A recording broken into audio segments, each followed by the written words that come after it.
Hi, I'm Donna Brendel, and I'm the host of I Should Say That Out Loud. Thank you for tuning in to today's episode. We are in Season 2, Episode 7, called Going Back to High School. And this series was inspired by a book that I'm reading by Tyler McNamer called Population 1. I am an autistic adult. I've wondered about being autistic for about 15 years, and I've been diagnosed for about 4 years. But I've always been autistic, and I always will be autistic. And my goal in life is to help people understand autism in a new and different way and learn how to strategize techniques to thrive in life, whether you're an autistic person or someone who cares for an autistic person. This is a difficult task, but I do difficult things. So let's just go for it together. So here's my experience in high school with boys. With one boy in particular especially. So this boy also was in band.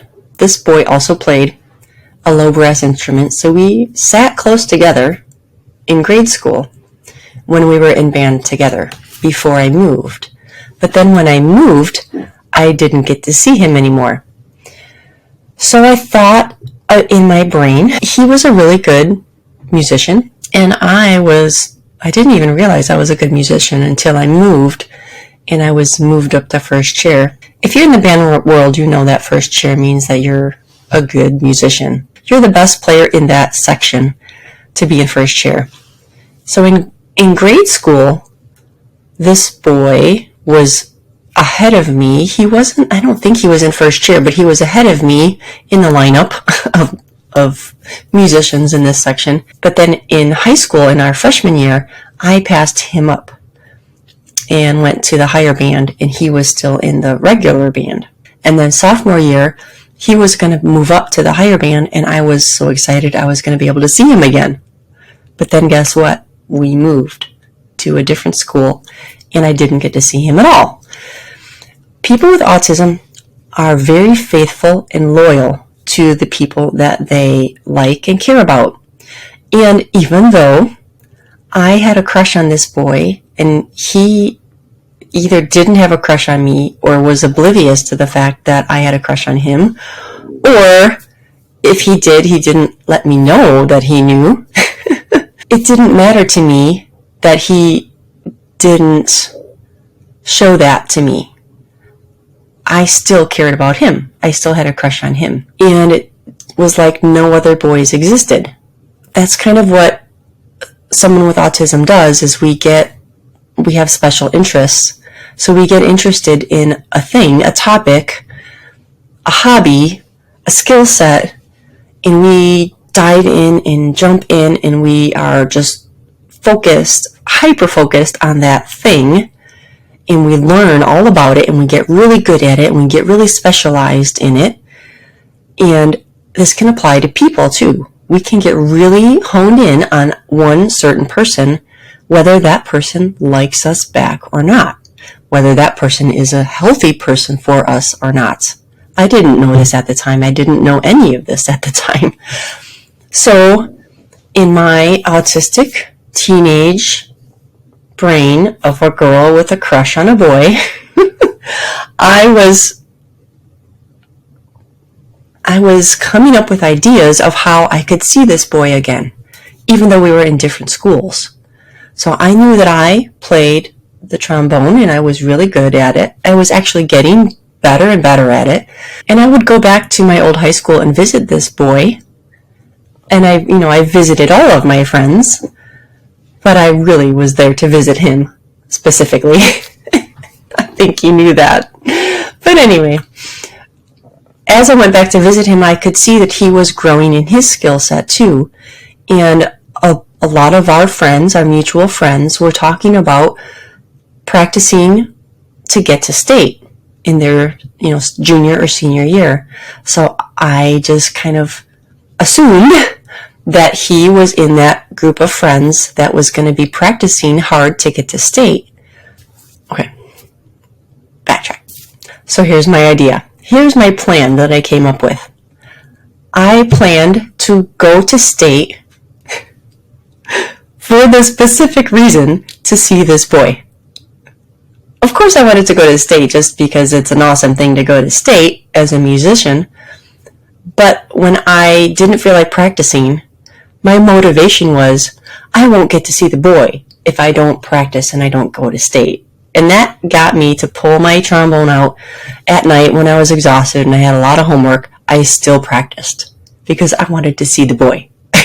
You see what I'm saying here? And in my junior year, I made it to regionals. I didn't even think I was ready, and I told my band director, I'm not ready, I can't audition, I can't handle the stress. He said, no, don't worry about going to state. He said, just audition and get to know what the process is like, get to know what the experience is like, so that when you get to your senior year, you'll know what to expect and you'll be more prepared and you'll do better and you'll get to state.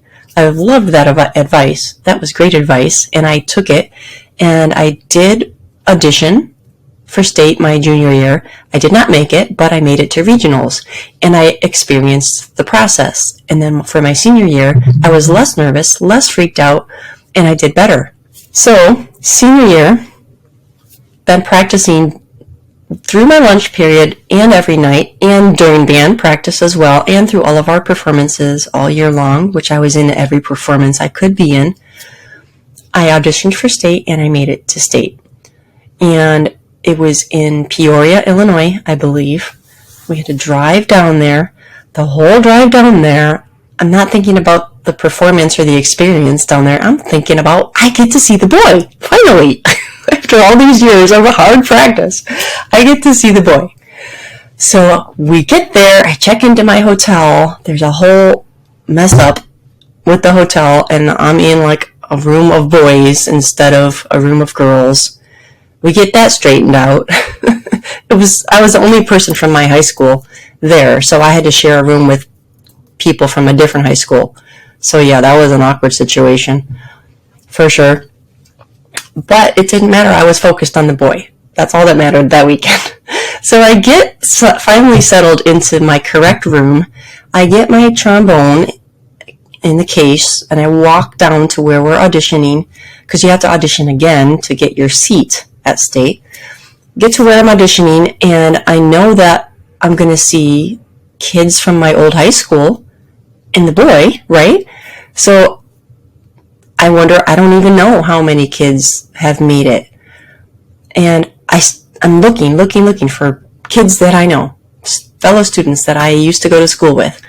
And I'm walking down the hall, walking toward where we audition, and I get closer to where we audition, and I see two people I recognize, a drummer, a percussionist, and a flute player. And I'm all excited, and I run up to them, hi, how you doing? Yeah, you made it, congratulations. And I'm looking around, where's everybody else? Like, what about this person? What about this person? And I name off a few people because I don't want to make it obvious that I'm looking for one person in particular. And they're like, no, that person didn't make it. No, that person didn't make it. And I'm like, the boy didn't make it.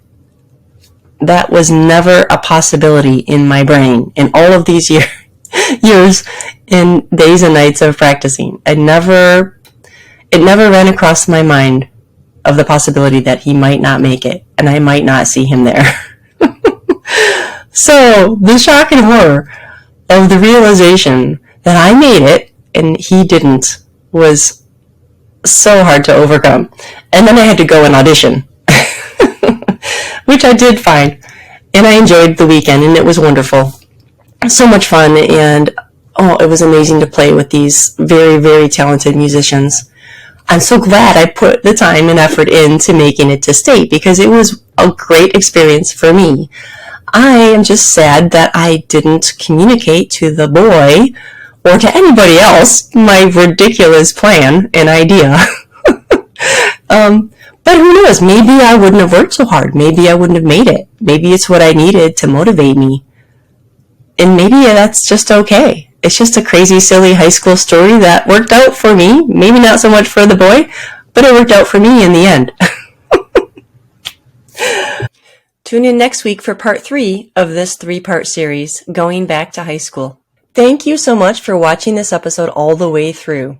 Please subscribe to this episode, like and share this episode, and share your comments so that we can grow this community together. And tell me in the comments how you've related to my stories today. Let's do this difficult thing of raising awareness and support for the autism community together. Thank you so much. Bye-bye.